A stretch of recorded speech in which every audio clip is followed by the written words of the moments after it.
Ką, merginos, nesumeluosiu, sakydama, kad pats sudėtingiausias etapas svorio mažinimo metu, ne, dietos metu. Tai tikrai nelaikytis tos pačios dietos, valgyti krūtinėlę, ryžius, daugiau daržovių, salotas vakarais ir panašiai. Čia viskas ok. Bet kaip susilaikyti po to, kai suvalgiai salotų, suvalgiai ryžius, vištieną, ir sakai, sėdi.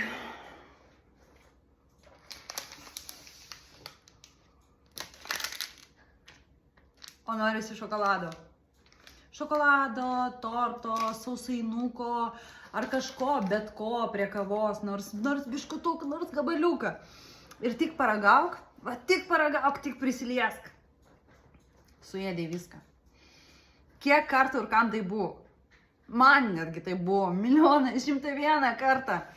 Ir tai tikrai yra sudėtingiausias dalykas susilaikyti. Kai tu jau jauti sotumo jausmą, jau tu esi soti, bet tau norisi, kažko biškutuką prie kavos, biški. Ir kaip aš sakau, čia reikėtų išlaukti, išbūti ir neužkandžiauti. Vat paprastas pavyzdys, ne, aš prisimenu, kai Dominikas buvo mažas, ne, kai buvo kūdikis ir maitinau jį, ir jam buvo skaudėję pilvuką, ne, vaikas verkė. Mesgi nebevalgom. Kiek iš jūsų mamos, moteris, kurių vaikai buvo alergiški ar dar kažkas nuo vieno ar kito produkto, mesgi nebevalgiam, susilaikydavom. Ir tu susilaikydavai milijoną kartų, tai jeigu dabar tau būtų, tai pasakytų, tavo vaikui skaudės pilvą, jeigu ėsi šokoladą, arba jeigu ėsi tortą, neturiu tortą namie parodyti. Taigi nebevalgytum. O kas dabar atsitiko?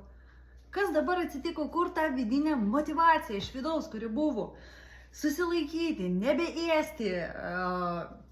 Ogi, tos, kurios priauga 10, 15 arba 20 kg merginos, paskui pasigailėsit, nes oda nėra tokia elastinga, kaip mums atrodo, čia 10 plius, 10 minus ir kad čia susitrauks ir be kažkokių pasiekmių.